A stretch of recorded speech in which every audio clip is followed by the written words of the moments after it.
elaboração do que nós podemos contribuir, no que nós podemos avançar em relação à pesquisa, né? Tem um texto da professora Débora Diniz e da Flávia Munhoz, chamado Plágio e Pastiche, em que elas vão discutir um pouco, né, o que é esse conceito de plágio. E aí eu trouxe duas partes, né, dois excertos desse artigo, em que elas dizem, né, que o plágio é uma apropriação indevida de criação literária que viola o direito de reconhecimento do autor e a expectativa de ineditismo do leitor. Isso é algo muito interessante, gente, porque violar o direito de reconhecimento do autor é algo muito... O direito de reconhecimento do autor é algo muito caro à nossa atividade acadêmica. Então, a nossa produção acadêmica, ela é desenvolvida pelo nosso reconhecimento, por quem nós lemos e por quem nós somos lidos. E essa rede de relacionamentos pode ser interrompida justamente pelo plágio. Além disso, a expectativa de ineditismo do leitor é exatamente no sentido de que, se eu pego um livro e leio, se eu pego um artigo, eu parto do pressuposto de que eu estou lendo as ideias, as construções teóricas ou empíricas daquele autor, daquela autora.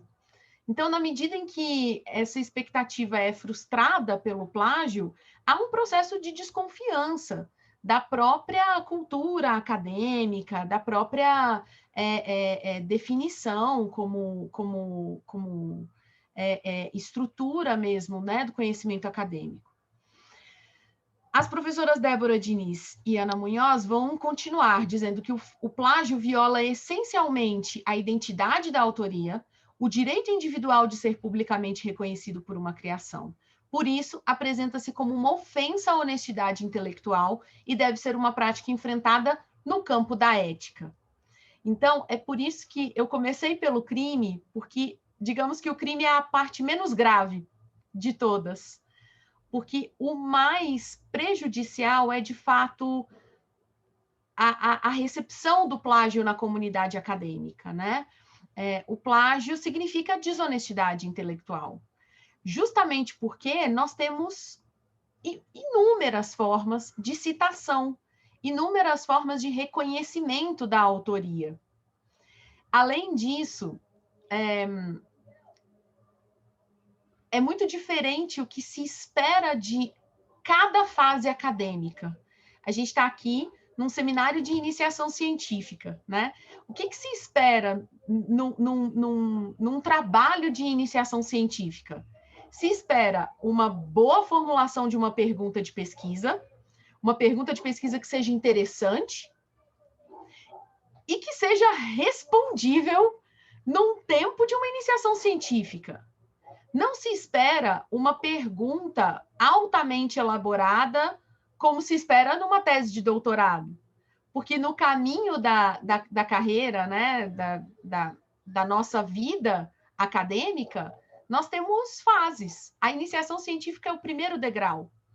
E esse primeiro degrau, ele requer o conhecimento das ferramentas básicas, que são a definição de uma boa pergunta de pesquisa, a escolha do método, da metodologia adequados a responder aquela pergunta de pesquisa, uma boa revisão de literatura e o domínio das ferramentas de citação. Então, é exatamente nesse momento, no momento da iniciação científica, é que nós criamos a cultura anti-plágio, a cultura de respeito ao reconhecimento do autor, à expectativa de ineditismo do leitor. E aí, lembrem-se que num trabalho de iniciação científica, ou na fase de iniciação científica, não se espera um trabalho inédito, um trabalho que nunca tenha sido desenvolvido, mas se espera um trabalho original, um trabalho autoral. Então, eu sempre dou o exemplo, eu trabalho com direito penal, né? Então, Muita gente quer estudar as intensas violações a direitos humanos no sistema penitenciário. Ora, esse tema não é novo, esse tema não é inédito, nós temos milhares de referências, milhares de trabalhos escritos sobre o tema. Mas o que faz um trabalho sobre esse tema, supostamente tão batido, ser original? É justamente a forma como o texto é escrito, a forma como se colocam as ideias e pontos de vistas diferentes. Então, se eu olho para o sistema carcerário a partir da visão das famílias, a partir da visão do sistema de justiça, a partir de dados que são devidamente tratados, devidamente trabalhados, você já consegue sair do senso comum. Não é repetindo um trabalho, não é replicando, copiando um trabalho que isso, de fato, vai tornar o trabalho acadêmico, muito pelo contrário. Isso é, de fato, uma redução da complexidade que se espera no campo científico, né? Como é que a gente pode prever desvios relacionados à autoria do texto dissertativo? Bom, primeira questão é citar. Citação direta. A citação direta não é pecado, né? É interessante porque no campo da ciência, da iniciação científica, muito se diz, mas o meu trabalho vai ficar citação em cima de citação, e no campo da iniciação científica, muitas vezes essas várias citações vão demonstrar uma boa revisão de literatura. Então, não há nenhum problema, né? O maior problema talvez seja a citação repetitiva do mesmo autor, da mesma autora, porque aí o texto não é um texto, parece mais um grande fichamento, uma repetição de uma única ideia ou de ideias de um único autor, de uma única autora. Então, é importante que essas citações sejam mescladas, essas citações sejam equilibradas no sentido de observar o que se pode demonstrar sobre a revisão de literatura. E por que a citação direta ela é importante? Ela é importante para, atestar submissão, ou seja, eu estou ali dizendo, eu estou me associando ao campo. Este campo de pesquisa apresenta essas ideias. E eu conheço as ideias do meu campo e eu estou me submetendo a esse campo. Acho, né, Sebastião, que no seminário vocês vão ter a oportunidade de apresentar como se faz um artigo, como se faz uma pesquisa, a revisão de literatura, né? Então, acho que esse ponto vai ficar mais bem processado quando vocês tiverem esse momento, que é justamente de pensar, se eu estou em um determinado campo, a minha revisão de literatura precisa trazer determinados autores. Se esses autores não aparecem nessa revisão, ou aparecem sem a devida citação, eu, como avaliadora, já suspeito de plágio. Ou eu suspeito de plágio, ou eu suspeito de uma má revisão de literatura. Então, é importante indicar.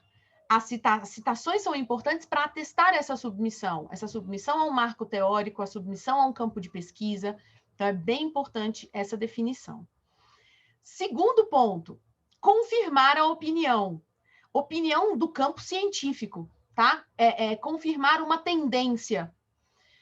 Os estudos sobre criminologias críticas indicam a seletividade do sistema de justiça criminal. Citar esses estudos, demonstrar esses estudos, justamente para confirmar essa tendência.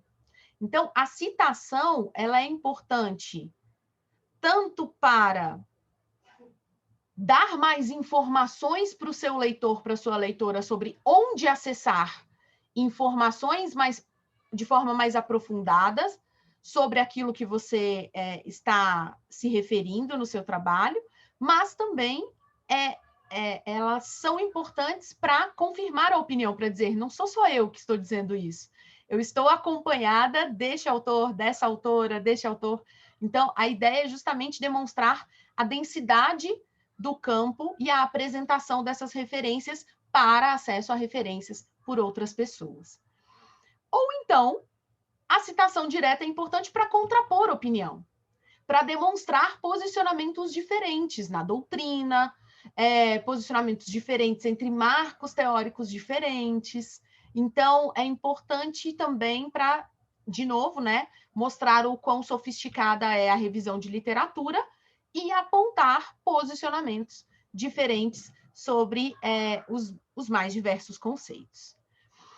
Bom, além disso, né, uma outra forma, para além da citação direta, que é aquela que é feita entre aspas, que é feita de acordo com as normas da ABNT, né, ou com o recuo, se a citação for maior do que 3 linhas, ou no corpo do texto, entre aspas, também é uma forma de evitar o plágio, é a realização da paráfrase ou da citação indireta. A paráfrase ou a citação indireta são, né, segundo a Dinísia Munhoz, são o principal recurso de estilo para o que se conhece como revisão da literatura, fundamentação teórica, estado da arte ou revisão bibliográfica. A paráfrase é uma estrutura muito comum para nós. Do campo do direito, ela é muito comum. Mas ela também implica um risco. O risco é justamente a compreensão daquela ideia. E aí eu vou dar um exemplo que é cômico para o campo da criminologia. É dizer, por exemplo, que Michel Foucault apoia a lógica de vigiar e punir. O que isso quer dizer? Quer dizer que a pessoa não leu o texto. Ela não leu Foucault. Ela não leu Vigiar e Punir de Foucault, porque se ela lesse, ela veria que é exatamente o oposto, né? Tem uma ideia bastante complexa em torno da história do poder punitivo que o Foucault tão bem descreve ali. Mas é esse o grande desafio da paráfrase. É você ler o autor, a autora, você ler aquele texto, aquele artigo, né? Ou então ler vários textos, um conjunto de artigos ou de textos daquele autor, e a partir daquele texto e daquele autor, demonstrar sinteticamente quais são as suas ideias principais, quais são os pontos fundamentais daquelas ideias daquele autor, daquela autora. Então, é super importante demonstrar esse conhecimento, apontar isso. E por meio da paráfrase, esse é o grande desafio, porque é você, como autor, como autora, de forma original, de forma autoral, pessoal, dizendo o que outra pessoa disse. Então, é uma responsabilidade muito grande. É um segundo passo, né? Por isso que o mais seguro é a citação direta, porque não é você falando por outra pessoa, é o que aquela pessoa ali diretamente falou. Na paráfrase, não. Na paráfrase, você se coloca como um intérprete, uma intérprete daquele autor, daquela autora. Então, esse é o grande desafio da paráfrase. E isso é típico da carreira acadêmica mesmo, né? Você ter essa maturidade, conseguir evoluir para a realização de boas paráfrases, né? É o que se espera ao longo da trajetória acadêmica. E aí, nós temos uma outra discussão, que é o chamado autoplágio. Na iniciação científica, vocês ainda não precisam se preocupar com isso. Mas, ao longo da carreira acadêmica, nós temos vários pontos que são discutíveis, né? Dentre eles, é a forma como os órgãos reguladores trabalham com a produtividade acadêmica. Então, até agora, até esse momento, 7 de junho de 2021, porque as regras podem mudar a qualquer momento, né?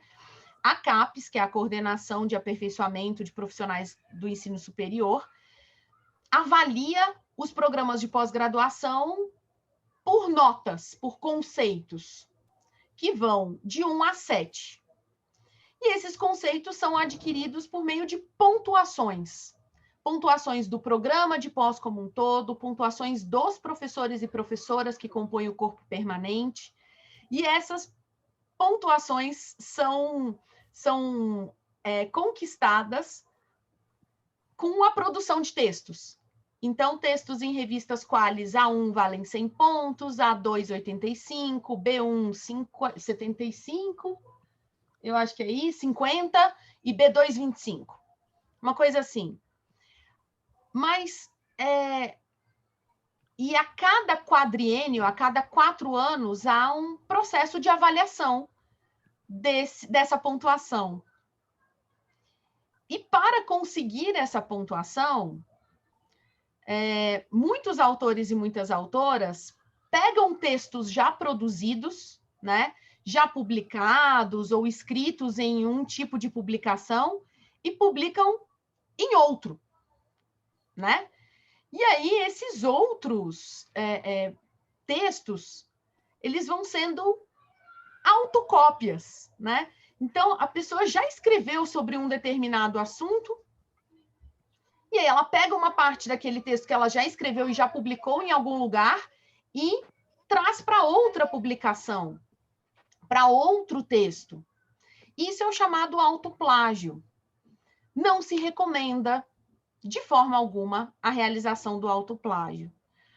O que pode ser feito? Você pode citar um trabalho já publicado anteriormente. Se autocitar.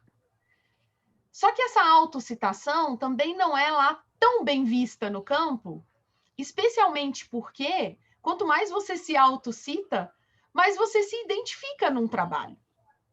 Especialmente quando você submete esse trabalho para uma revista Qualis A1, por exemplo. Eu sou revisora, né, de algumas revistas Qualis A1, e em um determinado artigo que eu estava avaliando, quando eu abri, eu percebi que tinha autoplágio, justamente por essa excessividade nas autocitações.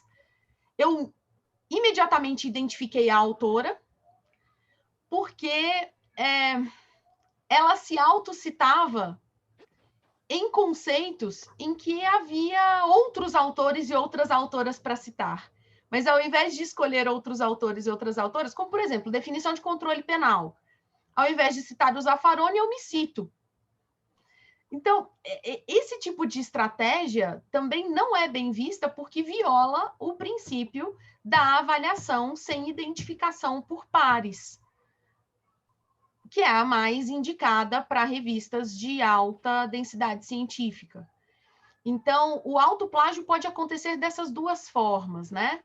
Com a expressão da autoria de forma duplicada, digamos assim, e a própria definição dessa autocitação, autorreferência mais intensa em textos acadêmicos. Bom, eu deixo aqui algumas referências, eu vou mandar essa apresentação para o Sebastian, caso ele queira, né, se puder compartilhar com vocês. Eu já falei por 21 minutos. Pedro, posso já responder, Sebastian? A pergunta aqui do Pedro no chat? Pode.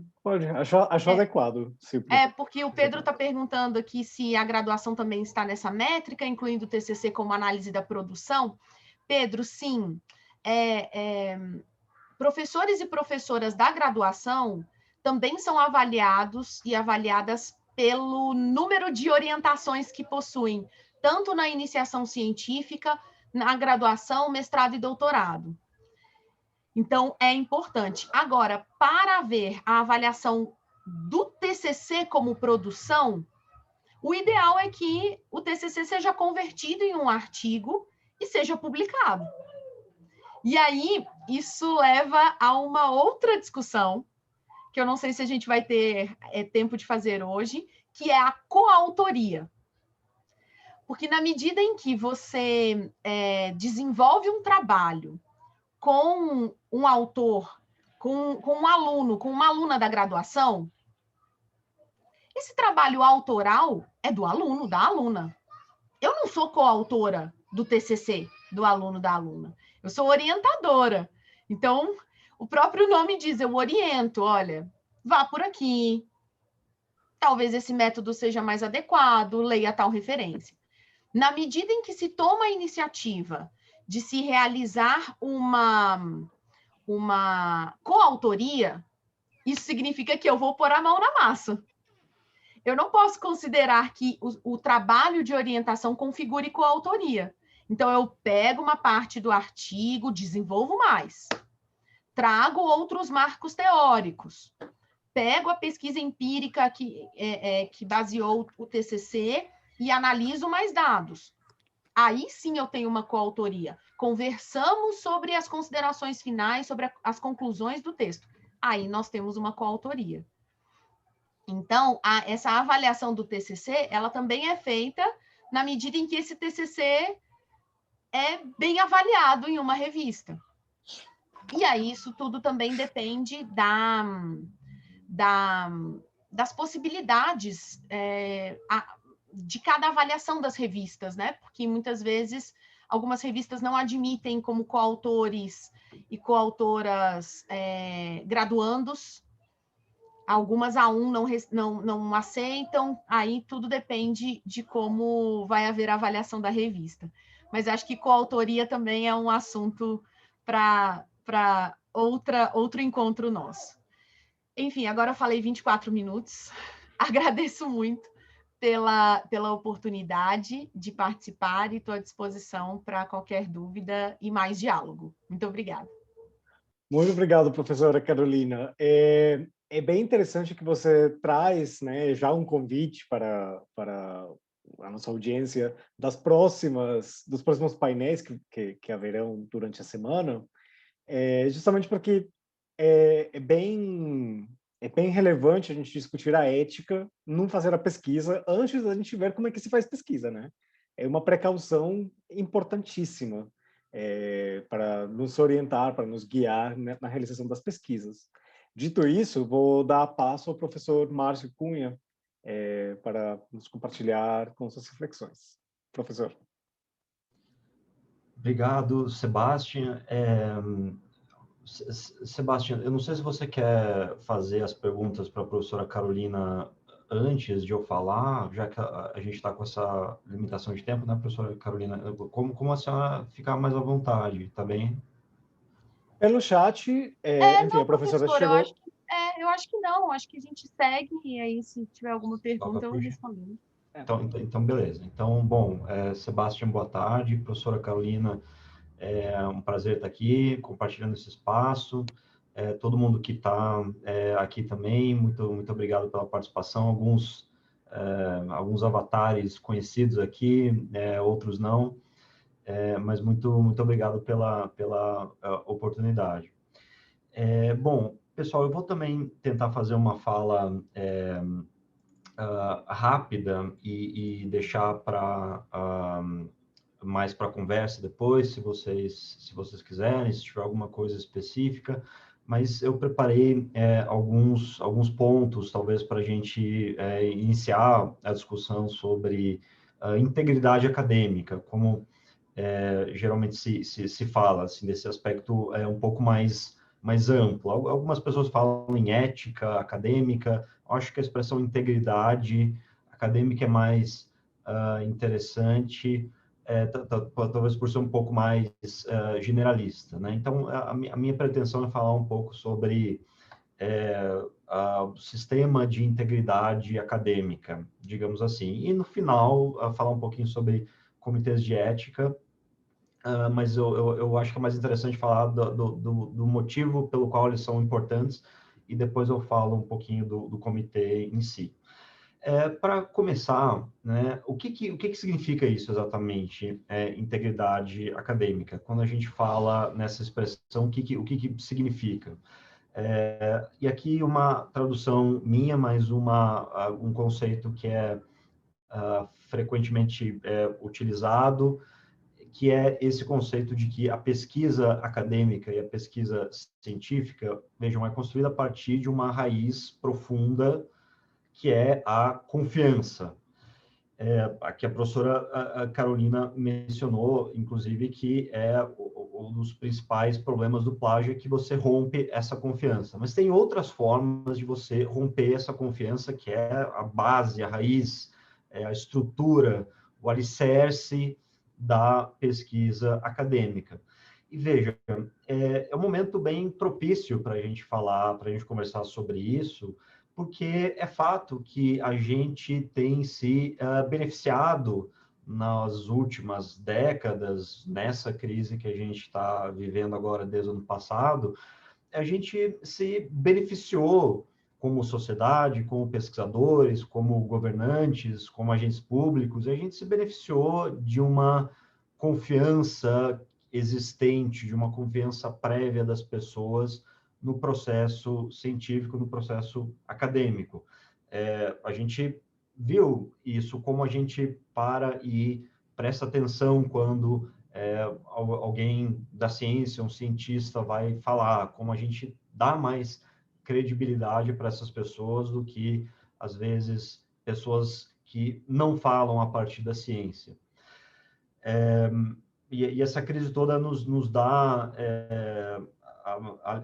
elementos adicionais para a gente ver a importância da confiança na ciência. Mas, por outro lado, claro que a gente também está vivendo momentos, formas de pressão sobre o processo científico, teorias da conspiração, fake news, e vocês me ajudem a nomear o resto.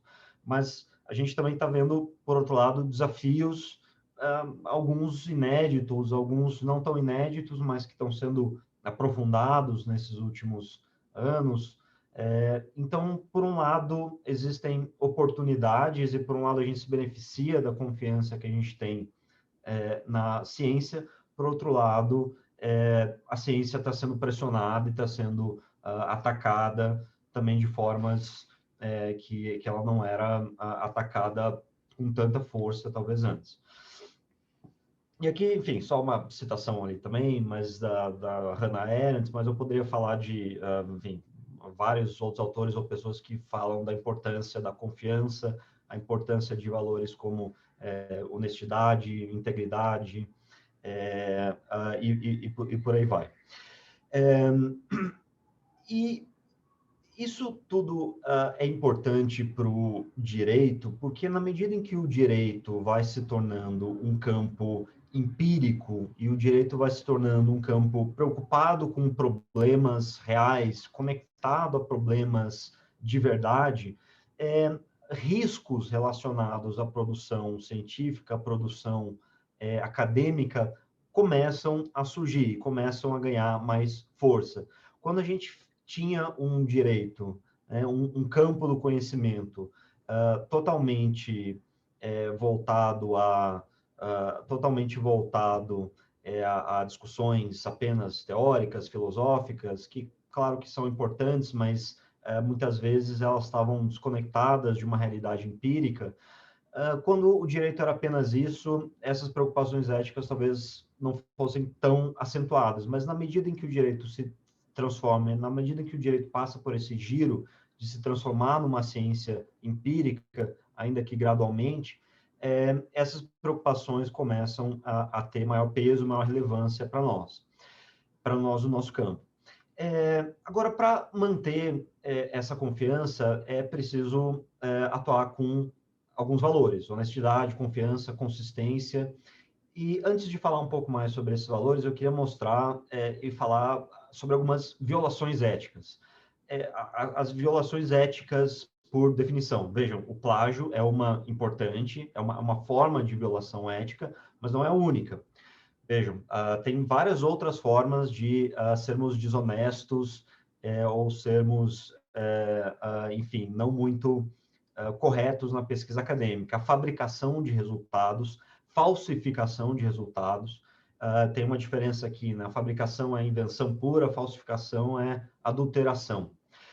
Esses são, assim, as violações éticas por definição, ou as mais importantes.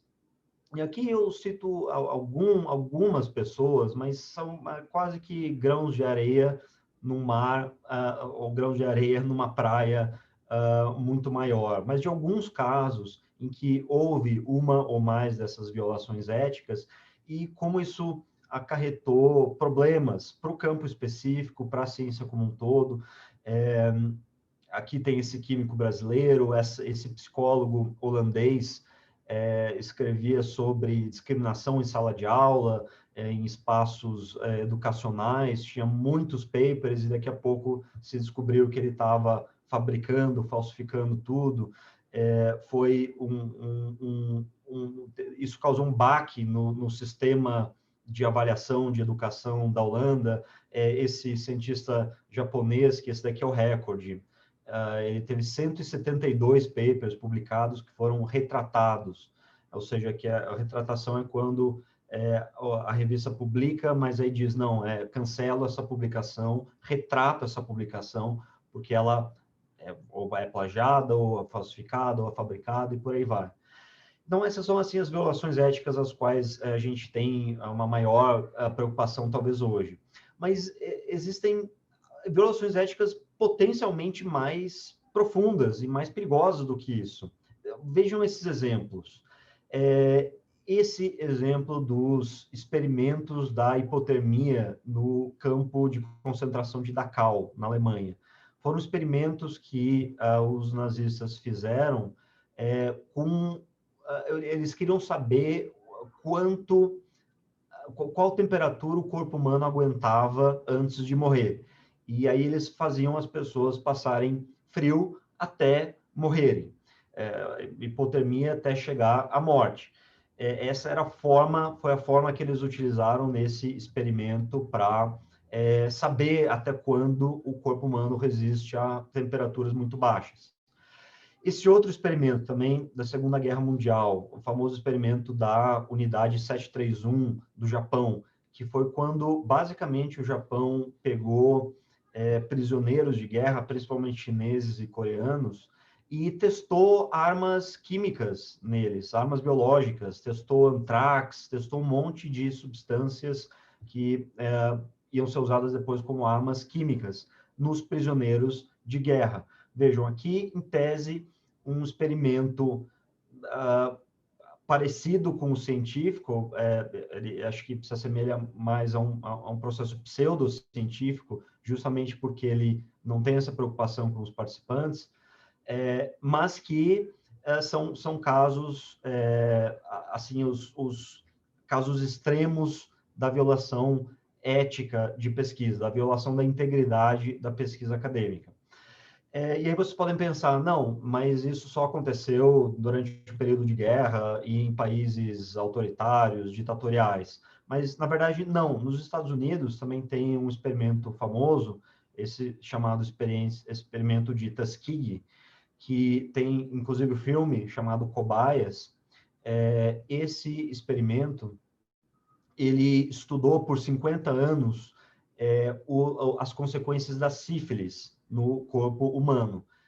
E pegou, inclusive, só homens negros para fazer esse estudo.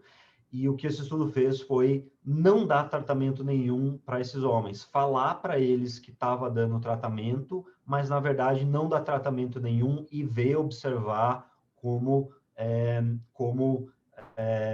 a sífilis repercute no corpo humano, no corpo masculino. Então, vejam que esse filme, inclusive, é interessante porque ele mostra como pessoas normais, pessoas de um governo democrático, pessoas de um governo que, em tese, tem finalidades que a gente se identifica, como querer descobrir algo, querer encontrar uma nova descoberta científica, mas como sem as devidas salvaguardas, sem as devidas proteções, esse tipo de rompimento da confiança pode acontecer. E vejam, quais são as consequências disso, né? As consequências dessas violações éticas? Existem muitas consequências muito profundas, algumas intangíveis, em especial a quebra de confiança.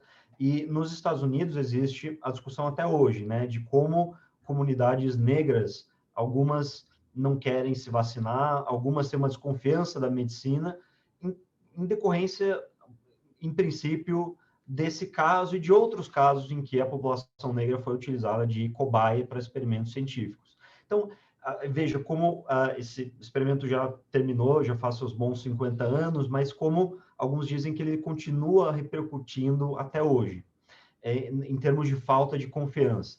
Então, essa quebra de confiança é um aspecto intangível importante das violações a preceitos éticos de pesquisa.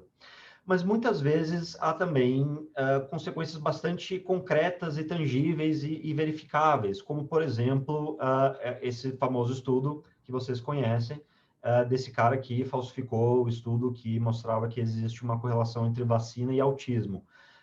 O que o estudo mostrou é que, na verdade, esse estudo mostrou essa correlação, mas era um estudo depois que foi comprovado que era falso, mas a gente está vendo até hoje como esse tipo de estudo, mesmo falsificado, possui repercussões até hoje, como ainda tem pessoas que acham que vacina causa autismo ou que está relacionado de alguma forma.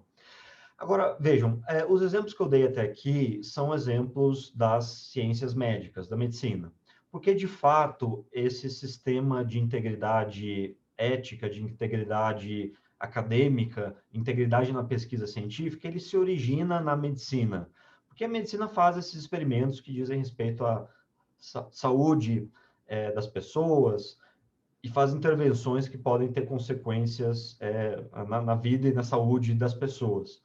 Então, realmente, esse sistema de integridade acadêmica surge na medicina.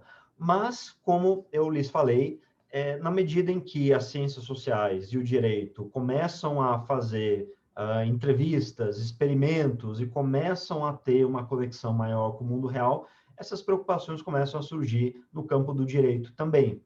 E, veja, em síntese, os valores, os princípios da ética em pesquisa, os princípios da integridade acadêmica, que foram bolados, arquitetados para pensar as ciências médicas, as ciências da saúde, eles também são aplicáveis a pesquisas jurídicas, pelo menos é o que eu acho. Vejam quais são esses subprincípios. Mas de pensar ou analisar o valor social de uma pesquisa, analisar a validade científica de uma pesquisa, seleção justa e equitativa dos participantes, análise dos riscos e dos benefícios da pesquisa acadêmica, revisão independente dos riscos da pesquisa, consentimento informado e autonomia dos participantes da pesquisa. Acho que esses princípios talvez precisem de alguma adaptação, mas eles se aplicam, eu acredito, que eu quero argumentar para vocês, eles se aplicam também ao direito. E para isso que servem os comitês de ética. Os comitês de ética servem para fazer essa revisão da pesquisa no que diz respeito a aspectos de integridade, aspectos de segmento ou aderência a princípios éticos de uma pesquisa acadêmica. Deixa eu mostrar para vocês alguns casos que a gente já analisou no Comitê de Ética, para vocês verem como essas preocupações éticas podem, devem permear a pesquisa jurídica também. Pensem, por exemplo, as pesquisas da professora Débora Diniz, que a professora Carolina também mencionou. Pesquisas com aborto. A professora Débora, ela quer saber, muitas vezes, o que leva as mulheres a realizarem aborto, quem são as mulheres, qual é o perfil delas. Isso envolve fazer entrevistas, conversas, o que pode expor essas mulheres, porque, afinal, o aborto ainda é criminalizado no Brasil, e essas mulheres podem ser vítimas depois de uma persecução criminal do Estado. Então, como que você vai fazer pesquisa protegendo essas mulheres? Você precisa pensar estratégias, como a Débora pensa. Outra pesquisa que a gente decidiu esses dias lá no Comitê de Ética, pesquisa que envolve ONGs que lidam com trabalho escravo no Brasil, trabalho análogo ao escravo. São ativistas contra o trabalho escravo, que muitas vezes também são perseguidos, são, enfim, de alguma forma, as pessoas associadas a essa prática tentam minar essas pessoas ou tentam machucá-las de alguma forma. Tudo bem, você pode fazer pesquisa com ONG que lide com trabalho escravo. Claro, é uma coisa importante para o direito a gente saber como essas ONGs atuam. Mas você precisa pensar em estratégia de proteger essas pessoas que participam. Essa outra pesquisa muito interessante sobre a segurança da informação e política da segurança da informação. Essa pesquisa envolvia o sujeito querendo mandar um e-mail, daqueles e-mails spams que rouba dados. Ele queria mandar um e-mail desses para os servidores de uma instituição pública e ver depois que dados ele conseguia roubar para analisar a viabilidade ou enfim, a segurança da política de segurança da informação daquele órgão. Tudo bem, vejam, é um achado científico importante que a gente deve, talvez, pensar e atentar como é a política de segurança da informação de um órgão público. A gente está vendo esse tipo de discussão agora, né? Mas e aí, é ético você fazer isso? Você, de propósito, induzir os servidores a um erro para roubar dados, para ter informações? Então, vejam, aqui são 3 exemplos singelos, eu tenho outros para depois para o debate, que eu posso trazer depois, mas alguns exemplos que têm o objetivo de mostrar como essas questões éticas vão para além de apenas questões médicas. Elas estão ligadas a pesquisas em ciências sociais, no direito, e é importante que a gente comece, como campo, a pensar e a se preocupar com cuidados éticos, com integridade acadêmica. Eu vou encerrar a primeira parte aqui, aí quem sabe a gente passa para o debate, para tentar aproveitar um pouco da professora Carolina, e aí depois se houver tempo depois, eu retomo com alguns outros exemplos, tá bem? Mas a mensagem principal foi essa, eu também acho que eu passei um pouco do tempo, Sebastião, desculpe. Tranquilo, tranquilo. A discussão está ótima, inclusive trazendo esses exemplos para o campo jurídico das ciências sociais, que às vezes a gente esquece, né, que a gente lida com pessoas, né, e que a gente tem que prestar sempre pelo bem-estar das pessoas com quem a gente trabalha, né, sejam como sujeitos ou como objetos de uma pesquisa. Enfim, se você pudesse nos comentar, ainda não chegam muitas perguntas, mas se pudesse nos comentar um pouco como funcionam os comitês de ética, como é que você se submete à avaliação de um comitê de ética e o que esperar dessa avaliação. E também convido a todos os participantes a enviarem as perguntas pelo chat. Enfim, nenhuma pergunta está demais quando a gente está lidando com ética, né? Para pensar muito nas pequenas coisas que podem ter impactos grandes, não só para o campo científico, mas para o mundo em geral, né? Para o mundo concreto. Uhum. Não, o processo, né, de você submeter ao comitê de ética é muito simples. Você basicamente faz um resumo do seu projeto, diz o que é a sua pesquisa, qual é a interação que você vai ter com seres humanos, que a ideia do comitê de ética é essa, a gente sempre avalia pesquisas que tenham interações com seres humanos, então seja uma intervenção médica, seja uma intervenção de entrevista, um questionário que seja, então você descreve qual vai ser a intervenção e diz se essas pessoas que vão participar são pessoas que têm alguma vulnerabilidade, têm algum risco, se elas podem ser afetadas de alguma forma e quais são as suas estratégias para mitigar esses riscos. E o que o Comitê de Ética vai avaliar é apenas isso, é aderência ética, se você está seguindo os padrões éticos. Então, esse caso, por exemplo, do sujeito que queria pesquisar ONGs relacionadas ao trabalho escravo, ele falou que a pesquisa dele não envolvia riscos. Aí a gente falou, não, peraí, você está falando com trabalho escravo, você está, isso por definição são pessoas em situação de extrema vulnerabilidade, tem, por definição, interesses escusos aí. Então, você não pode falar que tem riscos mínimos, você precisa me dizer quais são os riscos. E a gente então faz essa análise ética, não é uma análise de qualidade da pesquisa, é uma análise só de implicações éticas. E aí a gente faz o parecer, e aprova ou não, pede modificações, e é basicamente isso. E só para vocês terem uma breve informação também, o Brasil tem mais ou menos quase 1.000 comitês de éticas espalhados pelas universidades. Desses quase 1.000, nós, na UNB, só conseguimos identificar 5, incluindo da UNB, de ciências humanas. Então, ou seja, 995 de ciências da saúde e 5 de ciências humanas e sociais, para vocês verem como é algo novo e ainda pouco sedimentado, né?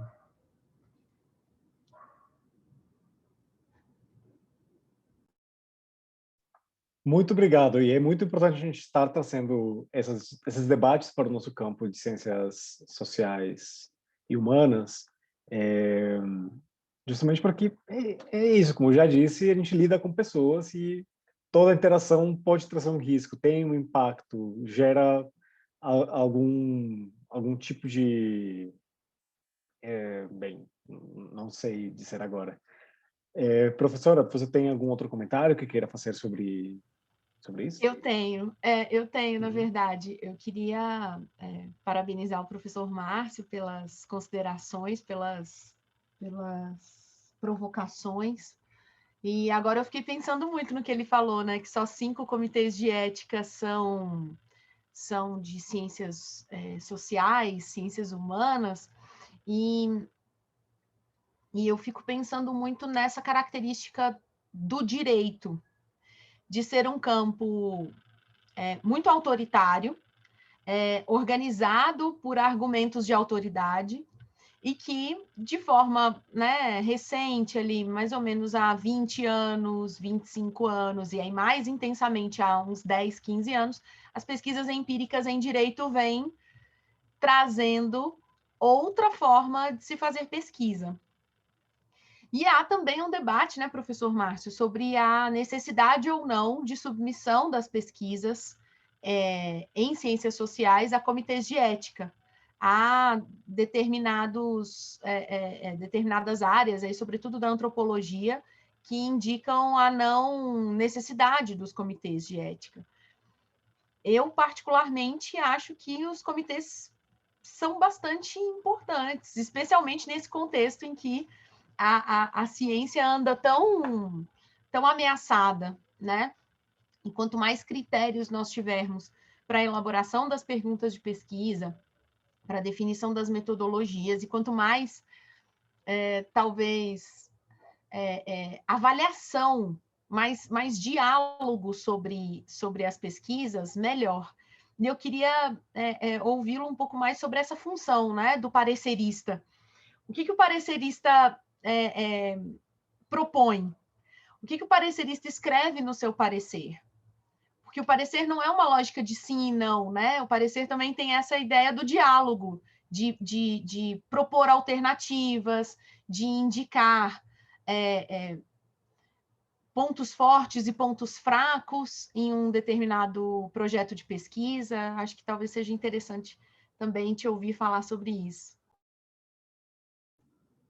Legal, professora. Obrigado pelos comentários. De fato, tem essa disputa, sabe? E inclusive, tem esse movimento de alguns CEPs de ciências humanas, da UFRJ e desses outros 3, 4 que existem, de querer sair desse sistema que é encabeçado hoje. Todo o nosso sistema de ética é encabeçado, é regulamentado pelo CNS, que é o Conselho Nacional de Saúde. E eu entendo, porque realmente tem coisas que são muito aplicadas, né, às ciências médicas e que talvez não caibam tanto a nós. E eu também entendo, sabe, professor, e eu me preocupo também, assim, de os comitês de ética daqui a pouco virarem uma instância punitiva, e isso acho que é um risco real, possível. E eu acho que não é o objetivo é aumentar a confiança, melhorar as pesquisas, enfim, acho que... Mas eu entendo essa preocupação de algumas pessoas com o aspecto punitivo, sabe? E o que a gente faz nos pareceres é justamente isso. Como as pesquisas, né, são muito caso a caso, são muito diferentes, dependendo da área. Nós temos um comitê da UNB, né, Ciências Humanas e Sociais, nós temos pessoas diversas, pessoas do direito, da psicologia, da antropologia, da pedagogia, das artes, do departamento de artes. Então, a gente tenta ter esse olhar mais das ciências humanas e pensar, não, peraí, mas qual é o risco efetivo nesse contexto, nesse tipo de pesquisa? A gente tenta ter esse olhar individualizado com a pesquisa, né? Claro que nem sempre a gente consegue, a gente acha também que é papel do pesquisador, né, fazer esse mapeamento de riscos. A gente vê que muitas vezes eles querem meio que jogar para nós, falar, me digam quais são os riscos. Não, é o pesquisador que tem que identificar corretamente, a gente só... Também nesse sentido não é um parecer, né, como para uma revista do tipo... tá muito bom ou muito ruim. A gente só no sentido de que não está competindo necessariamente com outros, né? E que a gente está avaliando só um caráter específico que é a ética, se tem algum risco, se tem alguma vulnerabilidade, e é basicamente isso, eu acho. Eu respondi, será, ou mais ou menos? Eu nunca sei se eu respondo bem as perguntas. Não sei se você tem essa preocupação também. Bem, eu acho que você respondeu sim, foi bastante claro. Inclusive, em forma de anedota, quando ia realizar a minha pesquisa de campo na minha universidade, não existia a obrigatoriedade de um comitê de ética.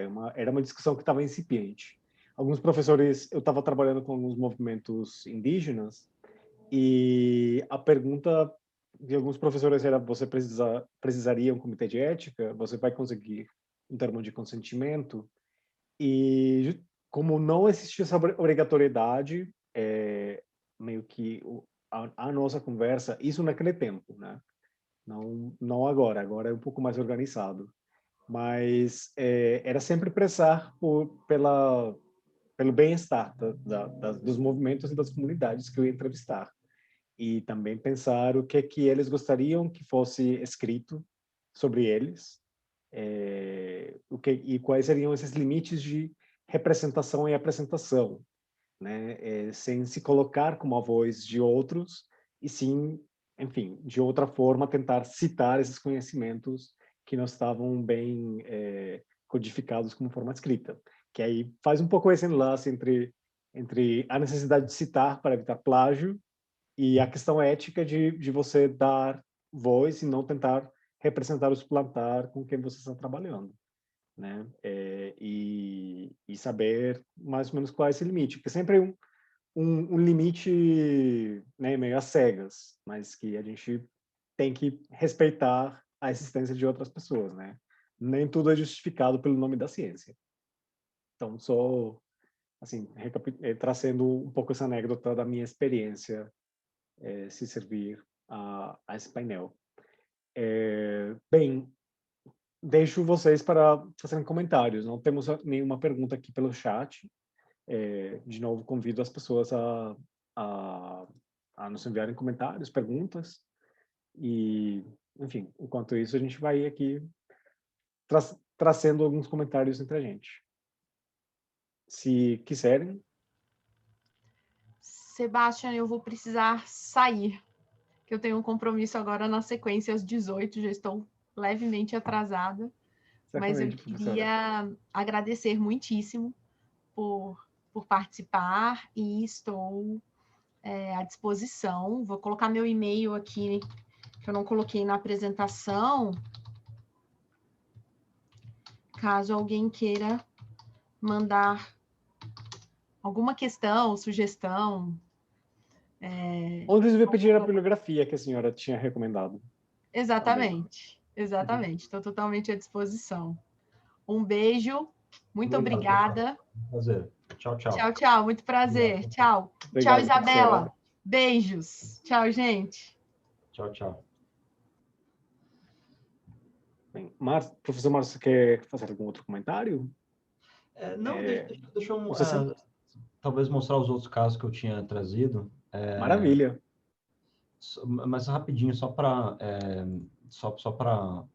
falar, por exemplo, essas outras pesquisas envolvendo violência doméstica, essa pesquisa especificamente queria ver o que acontecia depois que a mulher faz uma denúncia de violência doméstica.